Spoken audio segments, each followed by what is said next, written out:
All right, welcome again. This is video number 18 in molding and casting a life-size figure.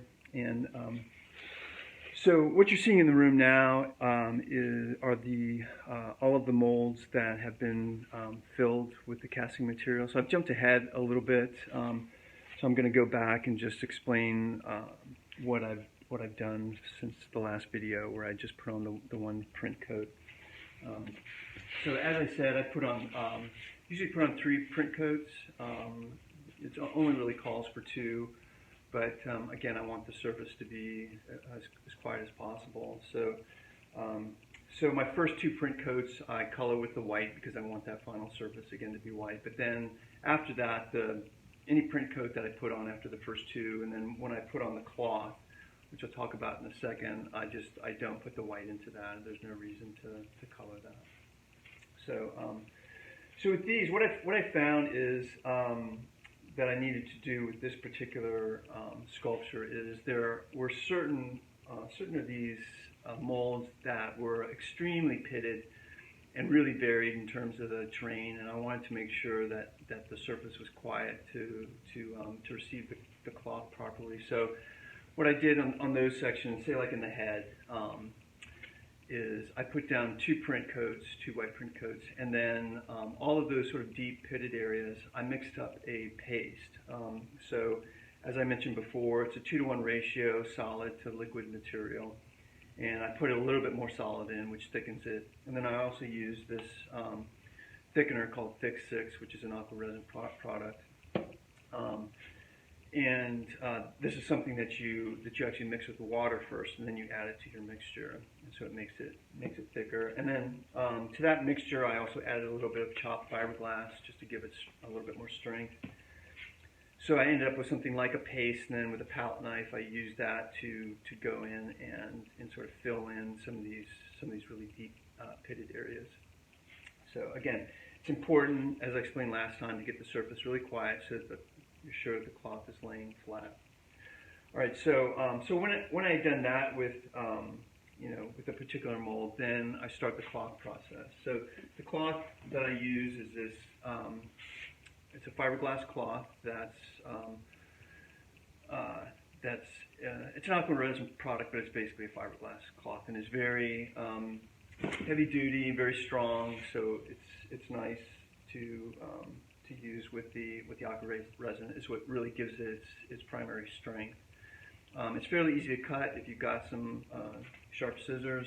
So the first thing I do is I cut up a bunch of pieces, all different sizes. These are fairly small for these last small casts that I did. But you get a bunch of those cut up, and then the process is to first mix your resin material. Again, going back to the idea of 2-to-1. And I make that a little bit more liquidy than 2-to-1, so I add a little bit more liquid because I'm going to be brushing this onto the cloth, and I don't want it thick or gummy, so I make it pretty liquidy.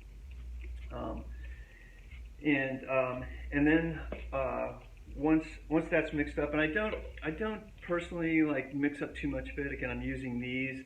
I find that if you try to mix up too much of the stuff at once, if you're hand mixing like I do, it's a little bit more difficult to get it totally mixed in. Like you can find halfway through it when you're using it, all of a sudden there'll be these little chunks of solid material that you haven't gotten mixed in. So, if you've got a really good mixer, you can do bigger batches. But I found it works okay to work in these smaller batches and just keep mixing as you run out of material. So the process is this. I'll take my material. So with the chip brush, I'll first brush the material onto the mold because you want a wet surface for the cloth to go onto. And then once that's done, I'll take each piece of cloth and I will wet it both on the top and on the bottom so that I know that the cloth is completely saturated. And then with gloves on my hand, of course, I'll put it on, starting from the edges and working in. And I like to use my hands. You can use a chip brush to sort of push it on, but I like to use my hands to make sure that the cloth is really sitting, conforming to the surface.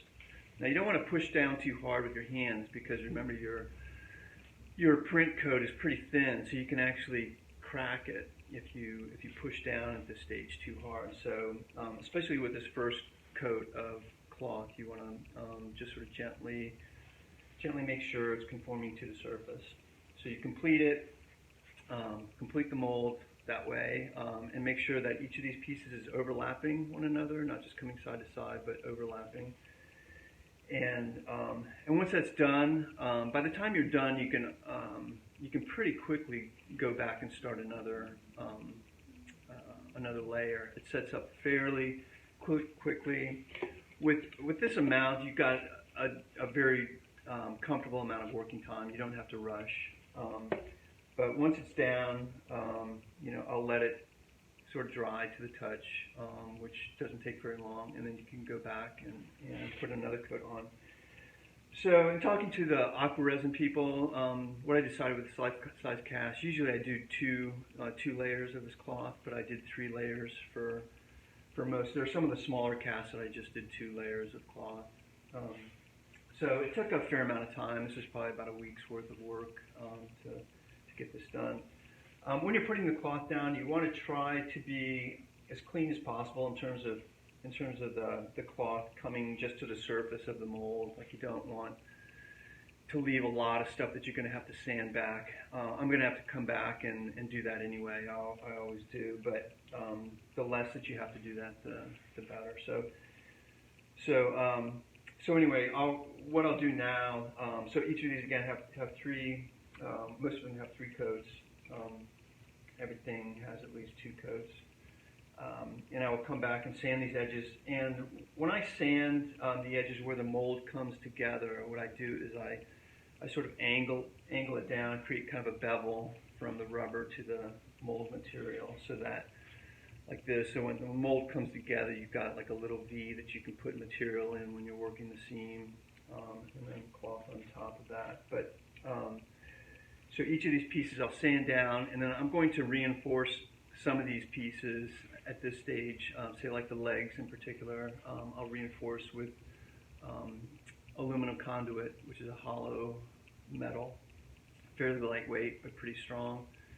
And I'm going to use that same conduit when I attach these separate drums together as sort of reinforcement for where the 2 drums come together. I'll have conduit there, but I'll do the sanding and put in the conduit for the legs, and then I'll come back and show you what I've done.